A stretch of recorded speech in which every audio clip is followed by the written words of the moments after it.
Evening, everyone. Anyway, this will be the first of my cooking videos, so please excuse the state of my kitchen right now. It is a little busy right now. So let's go ahead and get started. And I think we'll start simple and see how this turns out. I think, however, just about anyone can cook this recipe, even if you think you can't cook. Let's get started. Let's start first with the rice. It's not too hard to do this first, especially if you have an electric rice cooker, like me.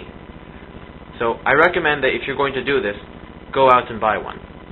Well, you know what I mean. There is a stovetop method for it, but it's a lot harder and a lot slower, so I prefer not to use it. Just use the rice cooker. Chances are you already have one. Anyway, back to the rice. Once you've measured out how much rice you want to put in order to do that, you need to figure that you'll need about 2 cups of rice.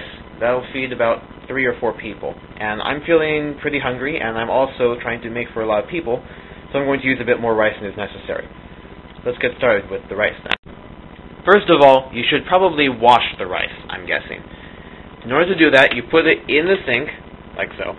Then you turn on the water, and once the water is going, you use your hands to swish it around. Again, obviously, make sure that you've washed your hands before starting any of this cooking business. So, you use your hand to swish the rice around.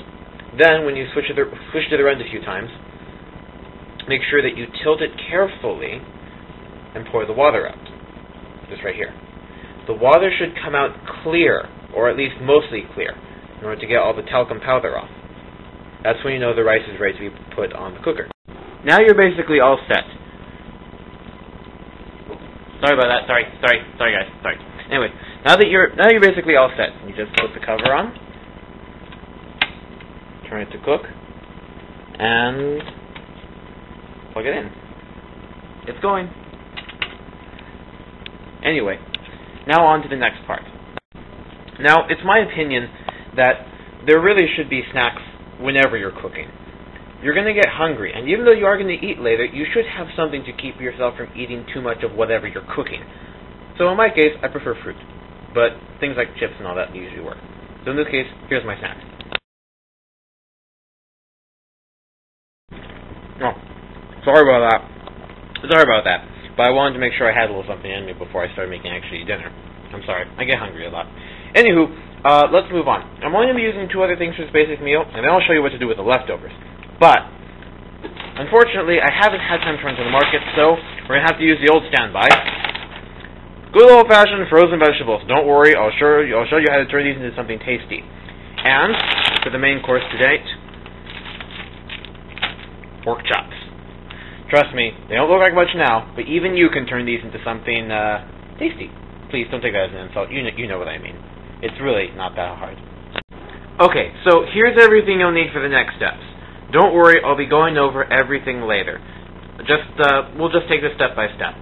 Don't worry, the first part's really easy. Let's start with the vegetables. Here is everything you'll need for this entire vegetables process.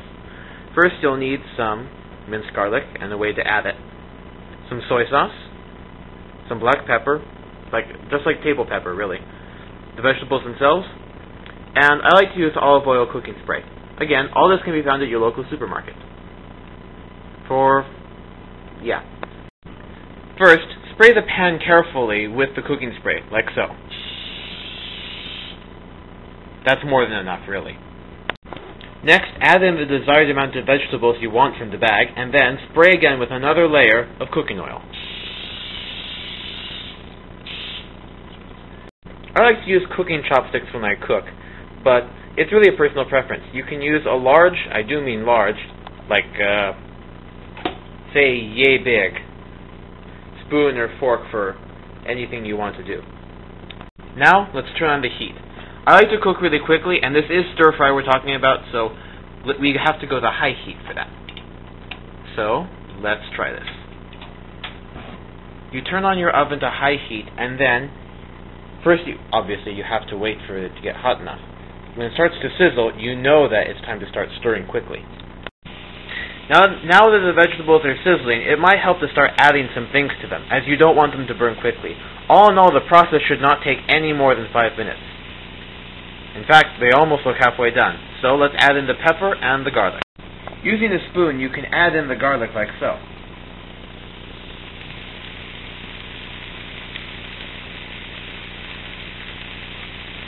Next, carefully sprinkle on the pepper. Double on the little soy sauce.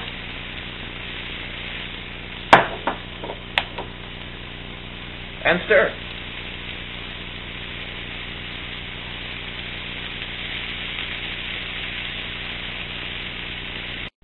And a few minutes later, that's it. You're done. These vegetables are ready to be taken off the heat. Now that they're done, if you want, you can probably drizzle them with a bit more garlic, or garlic juice that might be left over in the jar. That's all for now. These vegetables are ready to be set aside. Now that you've finished the vegetables, you're almost there actually. All that's left now is to cook the meat. And if you can cook the vegetables, you can definitely cook the meat. Make sure though that you get either A, a new fork or spoon, or B, a new set of cooking chopsticks. Like in my case. I used black ones before. These are the red ones. And we're ready to get started. First though, it depends on the meat you're trying to cook. So, that'll actually change how you cook it. I don't recommend trying to cook a piece of pork this big this early. As you can see, it's not very feasible to try and cook this very quickly. So what you're going to want to do is to cut it into smaller and smaller slices.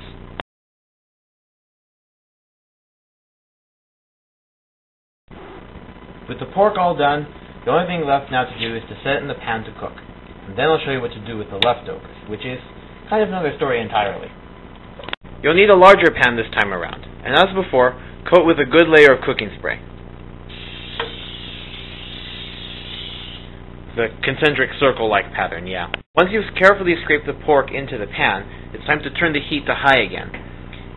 It's extremely important that the pork is cooked very thoroughly before you start to really flavor it. Undercooked pork is extremely dangerous. So it's just good practice to make sure that the pork is thoroughly cooked before you really get down to flavoring it. It seems that the rice is done, but let me go check on it. Using your cooking chopsticks again, make sure that you circle the meat. Make sure that it gets tossed around very well. Again, it should look nice and white or gray, depending, to make sure that it's been thoroughly cooked through. Since each individual piece is smaller, obviously the whole piece of pork will cook very quickly. So this actually gets the job done a little faster than, say, a larger full pork chop. Anyway, this will be a few more minutes, but it will still take only not very much time at all. This pork is about done. It's got another minute or so at the very most. And now it's about time to make it all good and tasty inside. So, for this particular recipe of mine, you'll need some minced garlic, again, some chili powder, some black pepper, some crushed red pepper, like the kind you get on for your pizza, some taco seasoning. I know, I use some weird things. And I almost forgot my secret ingredient, Mr. Yoshida's original gourmet marinade. Even I have to cut corners somewhere. I don't have all the materials around for making my particular brand of marinade. I actually adapted a couple of things from a couple of recipe books. Anyway, it can be supplemented, thankfully, by soy sauce, and this little number that I picked up at the market the other day, some Mirin, which is some Japanese cooking sake. So, let's see how this comes out. You add the garlic the same way. Just use a spoon and sprinkle over the pork. Don't worry about where it lands. Don't worry about where it lands. It'll get all tossed in together with the cooking chopsticks. The rest you can just shake on at your discretion. Just make sure that you shake very carefully. I'm going to do that right now. Now, doesn't that look good? Anyway, let's mix that around a little bit. And don't worry, this will get nice and mixed around with a little bit of the soy sauce. I'm going to add that right now. I can't actually hold and do that at the same time, so hold on.